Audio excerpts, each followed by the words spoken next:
ओम शांति। आज बाबा के 15/6/21 के महावाक्य हैं।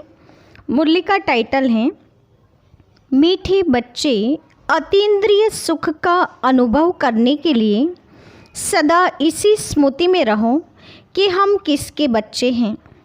अगर बाप को भूले तो सुख गुम हो जाएगा। प्रश्न है, बाप के मिलने की स्थायी खुशी किन बच्चों को रहती है? उत्तर, जिन बच्चों ने एक से अपने सर्व संबंध जोड़े हैं, जो एक बाप की याद में रहने की ही मेहनत करते हैं, किसी देहधारी को याद नहीं करते, उन्हें ही स्थायी खुशी रहती है। अगर देहधारी की याद है तो बहुत रोना पड़ेगा। विश्व का मालिक बनने वाले कभी रोते नहीं। गीत हैं, बचपन के दिन भुला न देना, आज हंसे कल रुला न देना। ओम शांति। बाप कहते हैं, मीठे बच्चों, हम बेहद के बाप के बच्चे हैं, यह भूलो मत। यह भूले तो अपने को रुला देंगे। छीछी दुनिया में बुद्धि चली जाएगी। बाप की याद रहने से अतीन्द्रिय सुख भासता है। वह सुख बाप को भूल जाने से गुम हो जाएगा। हरदम याद रहना चाहिए कि हम बाबा के बच्चे हैं, नहीं तो अपने को रुला देंगे। सब भगवान के बच्चे हैं। सब कहते हैं, हे बाबा, हे परमपिता परमात्मा, रक्षा करो। परंतु बाप से रक्षा कब होती है, यह किसको भी पता नहीं है। साधु संत आदि कोई भी नहीं जानते कि बाप से हमको मुक्ति, जीवन मुक्ति कब मिलने हैं, क्योंकि भगवान को ही कण कण में कह दिया है। अब तुम बच्चे बेहद के बाप को जान गए हो। मोस्ट बिलवेड बाप हैं, उससे प्यारी वस्तु और कोई होती नहीं। ऐसे बाप को न जानना बड़ी भारी भूल है। शिव जयंती क्यों मनाते हैं? वह कौन है, यह भी कोई नहीं जानते। बाप कहते हैं, तुम कितने बेसमझ बन गए हो। माया रावण ने तुमको क्या बना दिया है। अभी तुम बच्चे जानते हो, यह हमारी जन्मभूमि है। मैं हर 5000 वर्ष के बाद आता हूँ। वह फिर कह देते 40,000 वर्ष बाद, जब यह कलयुग पूरा होगा तब आएंगे। चित्र भी दिखाया जाता है त्रिमूर्ति का। त्रिमूर्ति मार्ग नाम भी रखा है, परंतु त्रिमूर्ति ब्रह्मा, विष्णु, शंकर को कोई भी नहीं जानते। ब्रह्मा क्या करके गया, विष्णु और शंकर क्या करते हैं, कहाँ रहते हैं, कुछ भी नहीं जानते। बिल्कुल ही घोर अंधियारे में हैं। बाप है रचयिता। उनकी यह कितनी बड़ी रचना है, कितना बेहद का नाटक है। इसमें बेहद के मनुष्य रहते हैं। आज से 5000 वर्ष पहले जब सतयुग था, भारत में जब इन लक्ष्मी नारायण का राज्य था, तो और कोई राज्य नहीं था। भगवती श्री लक्ष्मी, भगवान श्री नारायण को कहा जाता है। राम सीता को भी भगवान राम, भगवती सीता कहते हैं। अब यह भगवान नारायण, भगवती लक्ष्मी कहाँ से आए? राज्य करके गए हैं, परंतु उनकी जीवन कहानी तो एक भी नहीं जानते। सिर्फ गाते रहते हैं, हे भगवान दुखहर्ता सुखकर्ता। परंतु यह किसकी बुद्धि में नहीं आता। वह दुखहर्ता सुखकर्ता कैसे हैं? कौन सा सुख सबको दिया और कब सबका दुख हरा, कुछ भी नहीं जानते। तुम बच्चे अभी यहाँ राजयोग सीख रहे हो, भगवती लक्ष्मी, भगवान नारायण बनने के लिए। जानते हैं भगवती सीता, भगवान राम भी बनने का है। 8 जन्म सतयुग में पूरे करके फिर राम सीता के राज्य में आने वाले हैं। 21 जन्म के लिए बेहद की राजाई तुम यहाँ स्थापन कर रहे हो। तुम भगवती भगवान स्वर्ग के मालिक बन रहे हो। स्वर्ग कोई आसमान में नहीं है, यह भी किसको पता नहीं है। बिल्कुल ही तुच्छ बुद्धि है। कहते हैं फलाना स्वर्ग पधारा, परंतु समझते कुछ भी नहीं हैं। अच्छा, क्या क्रिश्चियन, बौद्धी सब हेवन में जाएंगे? वह बाद में आकर अपना धर्म स्थापन करते हैं। तो फिर वह स्वर्ग में कैसे आ सकते हैं? स्वर्ग किसको कहा जाता है यह भी उनको पता नहीं है। सन्यासी लोग कहते ज्योति ज्योत समाया, कोई फिर कहते निर्वाण धाम गया। निर्वाण भी तो लोक है ना, वह तो निवास स्थान है। ज्योति ज्योत में लीन होने की बात ही नहीं। ज्योति में मिल जाए फिर तो आत्मा ही खत्म हो जाए, खील ही खत्म हो जाता है। इस ड्रामा में कोई भी आत्मा छूट नहीं सकती, कोई भी मोक्ष को पा नहीं सकती। गीत का अर्थ भी कोई समझते नहीं है, न जीवन मुक्ति का अर्थ समझते हैं, न आत्मा परमात्मा का अर्थ समझते हैं। बाप कहते हैं तुम्हारी शकल तो मनुष्य की है, जो इन देवताओं की भी थी। सतयुग आदि में देवताएं थे, उन्हों का 2500 वर्ष राज्य चला। बाकी 2500 वर्ष की बात है जिसमें और सब धर्म आते हैं। 5000 वर्ष के बदले मनुष्य कह देते लाखों वर्ष कल्प वृक्ष की आयु है, परंतु तुम्हारी बात समझने के लिए भी नहीं आएंगे। हाँ, आएंगे भी वही जिन्होंने कल्प पहले आकर समझा होगा। पहले तो समझाना है। एक है हद का सन्यास, जो सन्यासी लोग घर बार छोड़ जाए जंगल में रहते हैं। पहले पहले वह सतो प्रधान थे, फिर अब तमो प्रधान बने हैं। तो जंगलों से लौटकर आए, बड़े बड़े महल बनाए हैं। इन सन्यासियों ने भी पवित्रता के आधार पर भारत को थमाया हो जरूर है, भारत की सेवा की है। यह सन्यास धर्म नहीं होता तो भारत एकदम विकारों में जल मरता, पतित बन जाता। यह भी ड्रामा बना हुआ है। उन्हों में पहले पवित्रता की शक्ति थी जिससे भारत को थमाया है। इन देवताओं का जब राज्य था तो भारत कितना साहूकार था। इन्हों के इतने बड़े बड़े हीरे जवाहरातों के महल थे, वह सब कहाँ गए? सब नीचे चले गए। लंका और द्वारिका के लिए कहते हैं समुद्र के नीचे चली गई। अभी तो है नहीं। सोने के महल आदि सब थे ना। जब मंदिरों आदि में हीरे जवाहरात लगा सकते हैं तो वहाँ क्या नहीं होगा। कितनी तुम बच्चों को खुशी होनी चाहिए। बाबा फिर से आया हुआ है। कहते हैं बाप को याद करो। याद एक को ही करना है जिससे विकर्म विनाश होते हैं, परंतु वह भूल जाते हैं और देहधारी को याद आ जाती हैं। देहधारी की याद से तो कुछ भी फ़ायदा नहीं। बाप कहते हैं मामेकम याद करो, किसी भी देहधारी को याद नहीं करो। अम्मा मरे तो भी हलवा खाना एक बाप की याद से ही कमाई है। हम शिव बाबा के बच्चे हैं, उनसे वर्षा लेना है। इस समय बाप को याद नहीं किया तो फिर बहुत पछताना पड़ेगा, रोना पड़ेगा। विश्व के मालिक बनने वालों को रोने की क्या दरकार है। तुम बाप को भूलते हो तभी माया थप्पड़ लगाती है। इसलिए बाबा बार बार समझाते हैं कि बाप को और वर्षे को याद करो। अमरनाथ ने अमरपुरी में एक पार्वती को तो बैठ कथा नहीं सुनाई होंगी, जरूर बहुत होंगे। जो भी मनुष्य मात्र हैं सबको बाप समझाते हैं कि अब पतित मत बनो, यह अंतिम जन्म पवित्र बनो। वहाँ स्वर्ग में कोई विकार नहीं होते। अगर वहाँ भी विकार होता तो फिर स्वर्ग और नरक में फ़र्क क्या हुआ। देवी देवताओं की महिमा गाते हैं, सर्वगुण संपन्न 16 कला संपूर्ण हैं।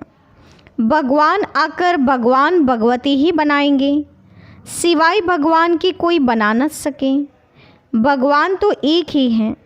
गाया भी जाता है भगवान भगवती की राजधानी, यथा राजा रानी तथा प्रजा भी वही होंगी।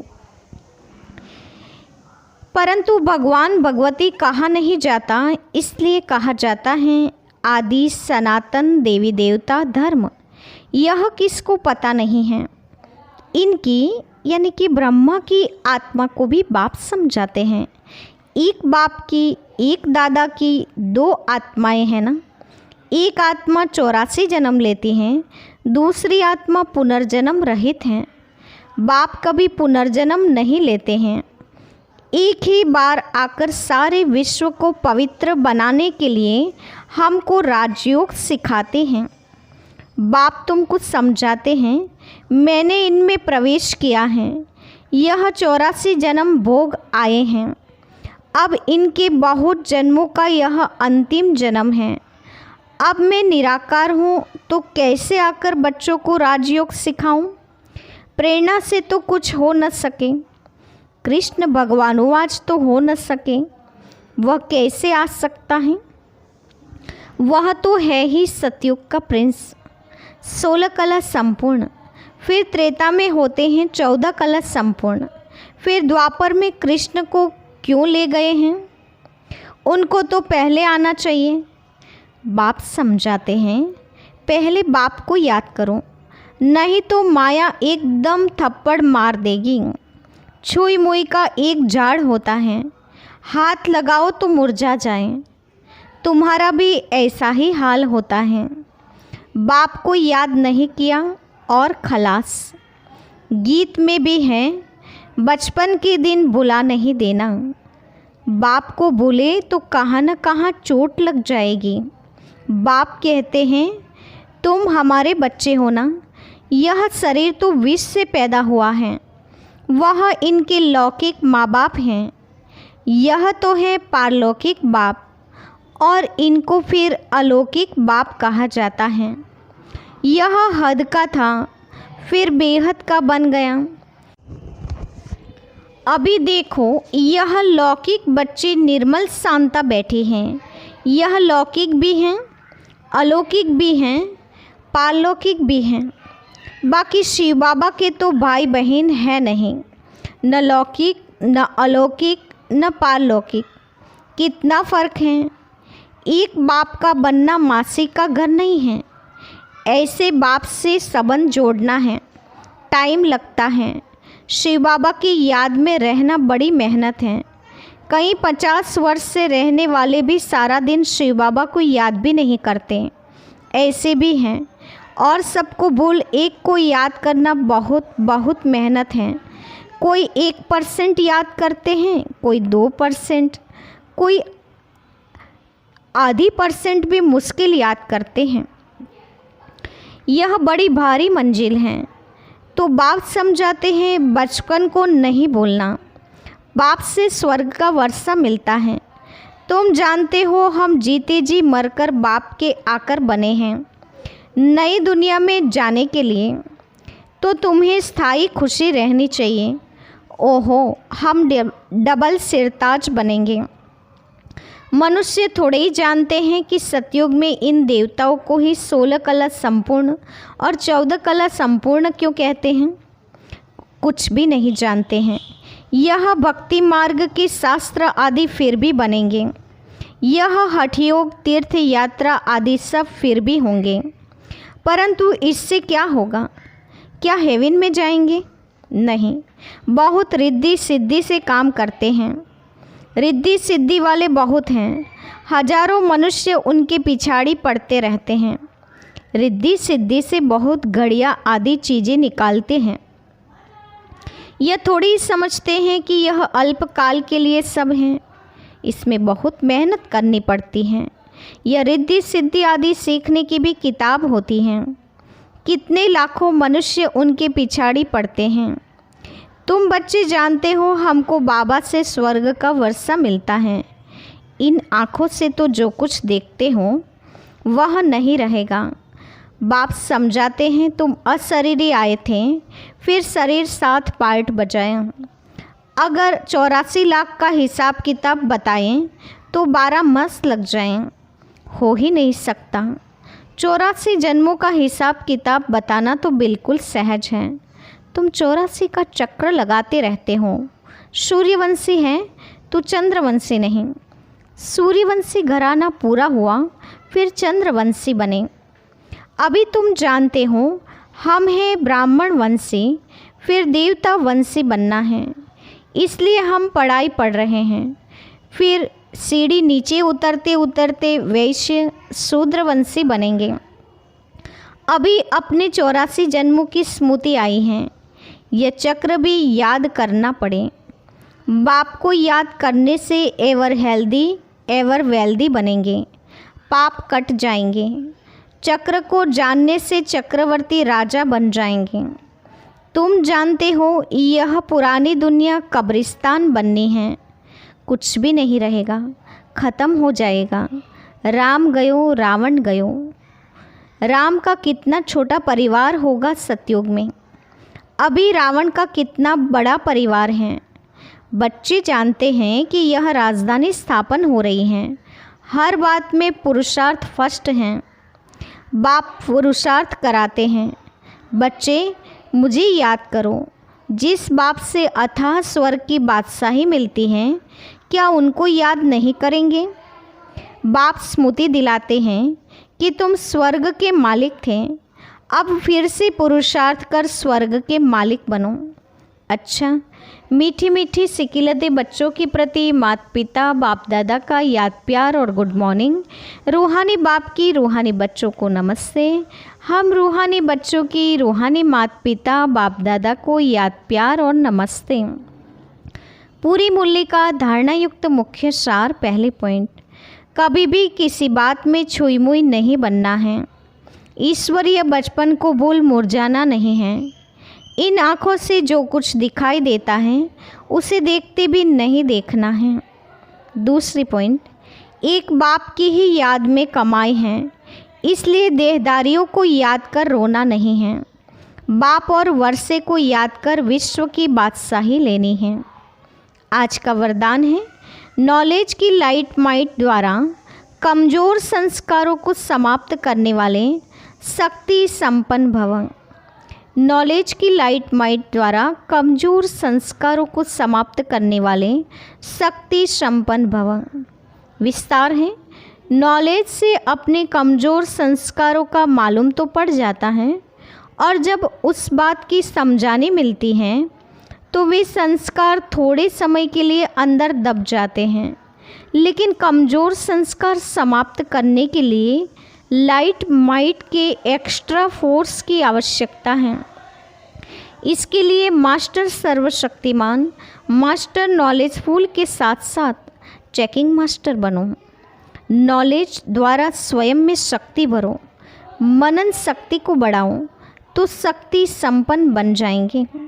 स्लोगन है, जहाँ सर्व प्राप्तियाँ हैं वहाँ प्रसन्नता है। जहाँ सर्व प्राप्तियाँ हैं वहाँ प्रसन्नता है। आज के मुख्य पॉइंट्स हैं। आज विशेष बाबा ने हम बच्चों को बताया है कि स्थायी खुशी का आधार क्या है। तो उसका आधार बाबा ने बताया, बाप से सर्व संबंध जोड़ने हैं। किसी देहधारी को याद नहीं करना है। देहधारी की याद रुला सकती है, बाप की याद सदा खुशी दिलाती हैं। और हम बाप की याद में रहने वाले बच्चे, विश्व के मालिक बनने वाले बच्चे कभी रो नहीं सकते। इसीलिए हमें एक बाप की स्मृति में रहना है। अतीन्द्रिय सुख का अनुभव करने के लिए भी हम किसके बच्चे हैं, इस बात की स्मृति रखें। हमें कौन मिला है, इस बात से नशा चढ़ाते रहें और अतीन्द्रिय सुख की अनुभूति करते रहें। अगर बाप को भूलें तो सुख गुम हो जाएगा। बाबा कहते हैं, सुखों के दाता सुखों के सागर से डिस्कनेक्ट हो गए तो बाबा ने कहा सुख की भासना समाप्त हो जाएगी। इसीलिए सदाकाल के लिए कनेक्शन बाप से सुख के सागर के साथ है, ये चेकिंग करते रहें। साथ ही बाबा ने बताया है कि परमपिता परमात्मा ही रक्षा करने वाला है, लेकिन बाप कब रक्षा करते हैं ये किसको भी पता नहीं है। बाप भगवान आकर ही अभी भगवान भगवती बनाते हैं, लेकिन बाबा ने कहा ऐसा बोला नहीं जाता, इसलिए आदि सनातन देवी देवता धर्म का बनाते हैं, ऐसा कहा जाता है। कोई तो बाप को बाबा ने कहा याद करने की मेहनत ही नहीं करते, कोई 1% करते, कोई 2% और कोई आधी घड़ी भी नहीं करते हैं, क्योंकि बाबा ने कहा ये याद की मंजिल बड़ी भारी है। गीत भी हैं आज का, बचपन के दिन भुला न देना, आज हंसे कल रुला न देना। तो बाबा ने कहा बचपन के दिनों को हमेशा याद रखना है। इन आँखों से जो देखते हो वो नहीं देखना है, ऐसा पुरुषार्थ करना है। बाप और वर्षे को याद कर विश्व की बादशाही लेने का पुरुषार्थ करना है। ईश्वरीय बचपन को भूल मुरझाइश में नहीं आना है, छुई मुई नहीं बनना है। और बाबा ने कहा अपने कमज़ोर संस्कारों को थोड़ी समय के लिए समाप्त करना नहीं, लेकिन सदाकाल के लिए समाप्त करने के लिए मास्टर सर्वशक्तिवान, मास्टर नॉलेजफुल के साथ साथ चेकिंग मास्टर भी बनेंगे। तब जाकर अपने कमज़ोर संस्कारों को सदाकाल के लिए समाप्त करते हुए शक्ति संपन्न बन सकते हैं। मनन शक्ति को जितना बढ़ाएंगे उतने शक्ति संपन्न बनते जाएंगे। स्लोगन है जहाँ सर्व प्राप्तियाँ हैं वहाँ प्रसन्नता है। ओम शांति।